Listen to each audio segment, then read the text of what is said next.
Hey guys, quick little combo about glenohumeral cars or arm cars, and noticing the differences and discrepancies between your two sides during that movement, and using that knowledge to apply to be able to move better and have more knowledge on your particular abilities and capacity through that movement. So we use myself as an example here. And this is a difference in my right arm versus my left arm. I think this is very applicable for anyone who does a lot of computer work, myself included, certainly. But really, anyone who has a dominant versus non-dominant side in modern life, we tend to see this discrepancy. And exactly what I'm looking at here is the changeover from maximum flexion into internal rotation. And that occurs right here. I'll freeze it kind of right there. That will change over right there, and you'll see what's happening as I'm elevating my shoulder. I'm essentially shoving my shoulder up into my ear, and on the back end, my scapula is actually winging pretty substantially.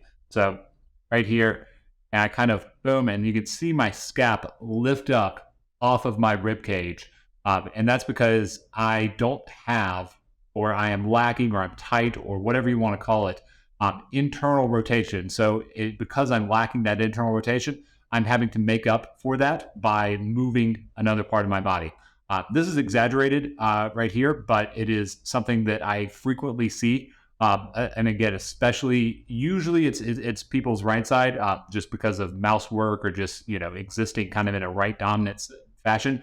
But it can be your left if you happen to be dominant on that side as well. So what does it look like, or what am I looking for, in a non-aberrant joint, and in something that performs well, or in a movement that we can perform well? Well, first let's talk about a non-aberrant joint, and then we'll talk about performing the movement well, aberration or not. And so we'll look at my left side here. So in my left side, as I come up, you'll notice that my scap is not going to elevate off my rib cage, and my shoulder is also not going to be hiked into my ear. Change the camera angle here so you can see that a little better.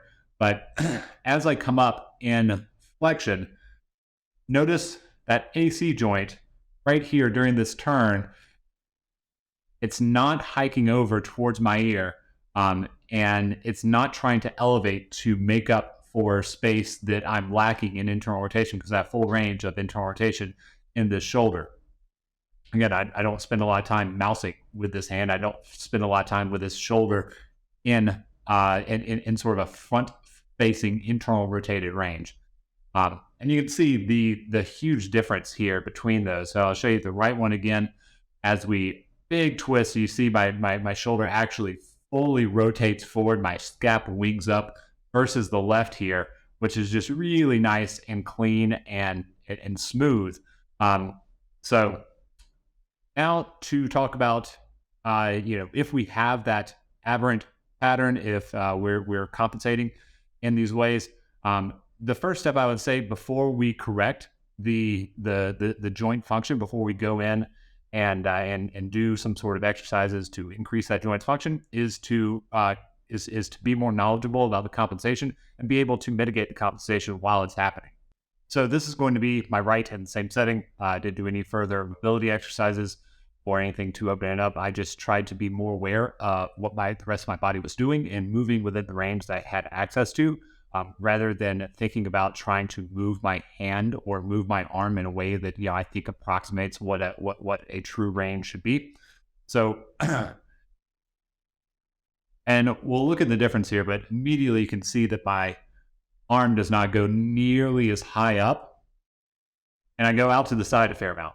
And the reason for that is because I'm lacking, or I am tight, or I have, aberrant function, whatever is particularly true in this moment. I don't have the ability to go all the way up into full flexion in the same way that my left arm does, and then internally rotate.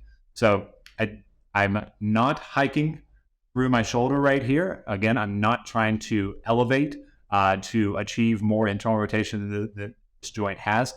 Unlike right here, where you can really see that shoulder just plug into the ear as I'm trying to force it into an area that I don't have full control over.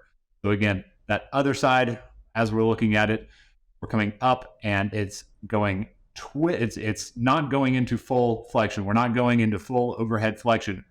I'm going into the most overhead flexion I have at this moment, right? So this is not like I'm stopping short or I'm going not going into ranges that I have. I'm going as far as I can. I'm just being more strict about making sure that that is the movement that I'm doing is within that joint's capacity, and I'm not enlisting the help of other joint systems to take me into that range. So again, we'll look at this little freeze frame right here, because again, you can see that my scap through the entire thing is going to stay glued onto my rib cage, as opposed to right here where really you can see my scap wing out right there. You can see the back of my shirt move, and that is indicative that my scapula is winging out. I'm elevating through my scapula to achieve what feels like to me in this moment internal rotation, but it is in fact just enlistment of other joints, recruitment of other systems to achieve what I think the movement is supposed to feel like.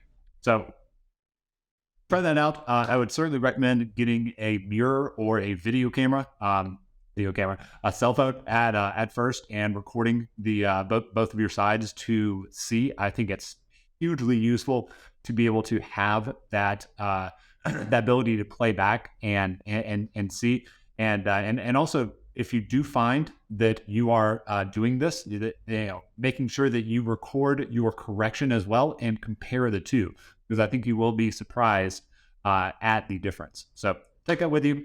Hope this helps, and have a great week, y'all.